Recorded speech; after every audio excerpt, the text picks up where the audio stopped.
నేను గెలిచింది జూన్లో గెలిస్తే ఏప్రిల్ నుంచి పెంచిన పింఛన్లు ఇచ్చిన పార్టీ తెలుగుదేశం పార్టీ. ఇంకొక పక్క అన్నదాతకు డబుల్గా ఇచ్చాం.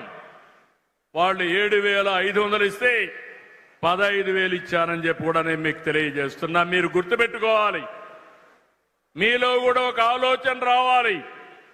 ఏ ప్రభుత్వం ఉంటే మీకు మంచి జరుగుతుంది, ఏ నాయకుడు ఉంటే మీకు అండగా ఉంటాడు, ఏ నాయకులైతే మీ జీవితాల్లో వెలుగులు వస్తాయో ప్రతి ఒక్కరు ఆలోచించాలి.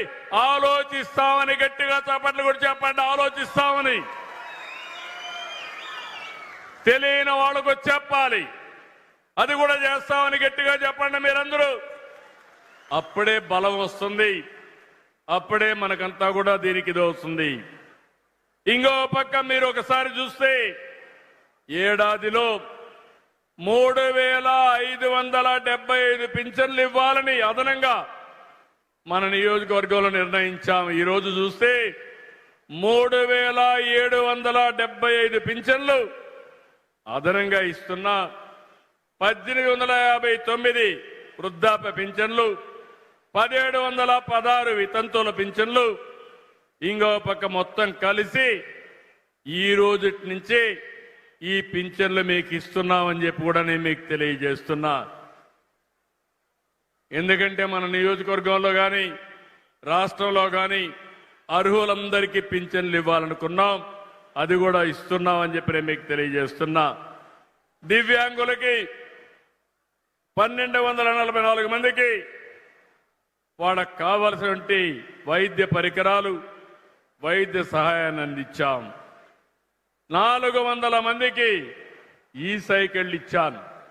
మీరందరికీ చెప్పాలి, అందరూ కూడా ఈ సైకిళ్ళుగా తయారు చేసుకుంటే ఎక్కడికి పోవాలన్నా చెట్లు చూసుకుంటూ గాలి పీల్చుకుంటూ ప్రశాంతంగా సైకిల్ తొక్కే పనే ఉండదు. కావాలంటే ఇవి వెహికల్ వాడుకోవచ్చు. ఎక్కడన్నా ఆరోగ్యం కోసం ఎక్సర్సైజ్ చేయాలంటే కాసేపు మీరు కూడా పెడలింగ్ చేస్తే మీ ఆరోగ్యం కూడా బాగుంటుందని చెప్పి నేను మీకు తెలియజేస్తున్నాను. Double exercise. నేను అందుకే చెప్పాను, cycle is the best. Cycle దొక్కితే ఏ బాధ ఉండదు.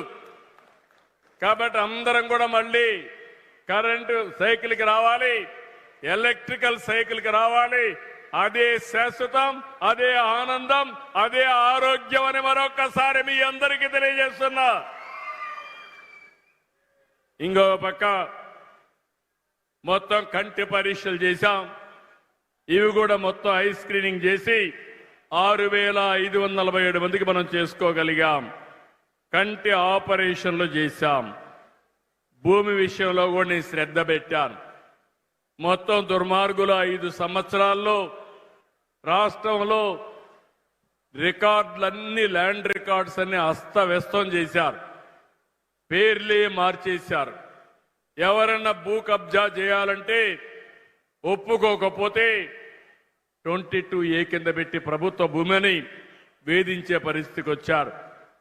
నేను 1 సంవత్సరం టైం తీసుకుని రాష్ట్రం మొత్తం సర్వే కూడా పర్ఫెక్ట్ గా చేసి బ్లాక్ చైన్ టెక్నాలజీ తీసుకొచ్చి భవిష్యత్తులో మీ భూమికి 100% రక్షణ ఇచ్చే బాధ్యత, కాపాడే బాధ్యత మాదని మరొకసారి హామీ ఇస్తున్నాను.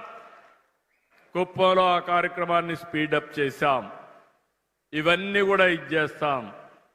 ఇంకో పక్క ఈరోజు సంవత్సర కాలంలో 1,665 మందికి ఉద్యోగాలు వచ్చాయి. ఇంకో పక్క 1 ఫ్యామిలీ 1 ఆంటర్ప్రెన్యూర్, దీన్ని పెద్ద ఎత్తున ఒక కార్యక్రమాన్ని చేపట్టారు. మీరందరూ గుర్తుపెట్టుకోవాలి, మన నియోజకవర్గంలో పెద్ద ఎత్తున పరిశ్రమలు కూడా వస్తున్నాయి. ఈసారి ఎక్కువ శ్రద్ధ పెట్టాం.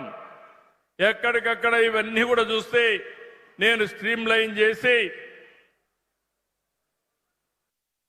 Royce Motors India private limited electronic వాహనాలు తయారు చేయడానికి ముందుకొచ్చారు.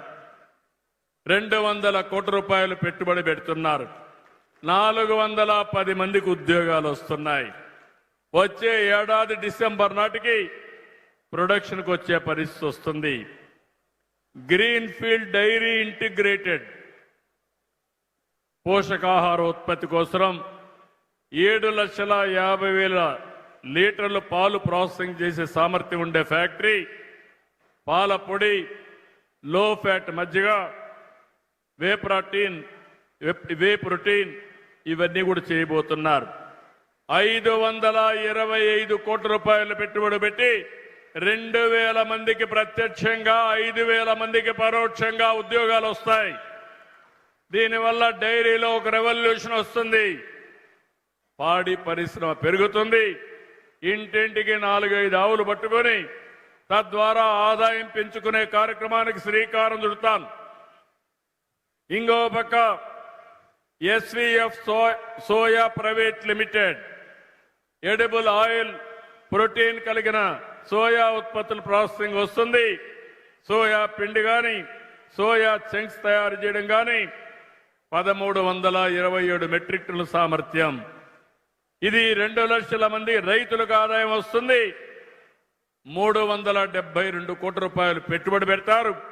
1,500 మందికి ప్రత్యక్షంగా 1000 మందికి పరోక్షంగా ఉద్యోగాలు వస్తాయని మీ అందరికీ హామీ ఇస్తున్నా. Mother Dairy fruit pulse processing unit ఒకటి 260 కోట్ల రూపాయలు పెట్టుబడి పెడుతున్నారు. 850 మందికి ఉద్యోగాలు వస్తాయి. 3,150 మందికి పరోక్షంగా ఉపాధి కలుగుతుంది.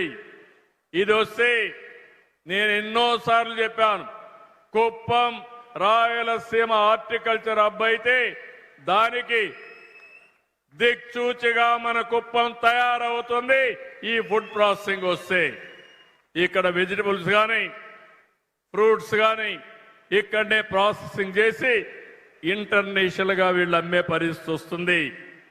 ఇంకో పక్క శ్రీజ మిల్క్ ప్రొడ్యూసర్స్ ఆర్గనైజేషన్ ద్వారా డైరీ ఉత్పత్తులు, పశువులకు కావలసిన దాణా ఇవి తయారు చేయడానికి 233 కోట్ల రూపాయలు పెట్టుబడి పెట్టి 850 మందికి ఉద్యోగాలు, ప్రత్యక్షంగా పరోక్షంగా 3,150 మందికి వస్తాయి. ఇది కాకుండా అలీప్ ఉంది, లేడీ ఆంటర్ప్రెన్యూర్స్, వీళ్ళు కూడా ముందుకొచ్చి కనీసం ఇక్కడ 26.7 కోట్ల రూపాయలు పెట్టుబడి పెట్టి 1000 మంది మా ఆడబిడ్డల్ని ఆంటర్ప్రెన్యూర్స్ గా పారిశ్రామికవేత్తలుగా తయారు చేసే కార్యక్రమానికి శ్రీకారం చుట్టారు. నేను సమైక్య ఆంధ్రప్రదేశ్ 95-96లోనే గాజుల రామారంలో వీళ్ళకి ఆ రోజు పెద్ద ఎత్తున కార్యక్రమానికి డబ్బులు ఇచ్చాను. ఇండస్ట్రియల్ పార్క్ పెట్టాను. అది బ్రహ్మాండంగా జరుగుతా ఉంది. ఈరోజు వాళ్ళు వచ్చి మన నియోజకవర్గంలో ఒక పార్క్ పెట్టి మా ఆడబిడ్డలు తయారు చేసే ఉత్పత్తులు, వ్యవసాయ ఉత్పత్తులు కావచ్చు, కడాన మీరు తయారు చేసే పచ్చళ్ళు కూడా ప్రపంచం మొత్తం పంపించే విధంగా మార్కెటింగ్ చేసే బాధ్యత వీళ్ళది. తినుబండారాలు కానీ ఏదైనా కానీ మనం చేసే వస్తువుల్ని వేరే మార్కెట్లకు పంపించే విధంగా ఇవన్నీ చేస్తాం. ఇంకో పక్క ఇక్కడే బిర్లా తరపున హిండాల్కో జనసేన ట్రస్ట్ అని పెట్టారు. వాళ్ళు ఇక్కడికి వచ్చి స్వర్ణ నవోదయ సెంటర్ భాగస్వామ్యంతో మల్టీ స్కిల్ డెవలప్మెంట్ సెంటర్ పెడుతున్నారు.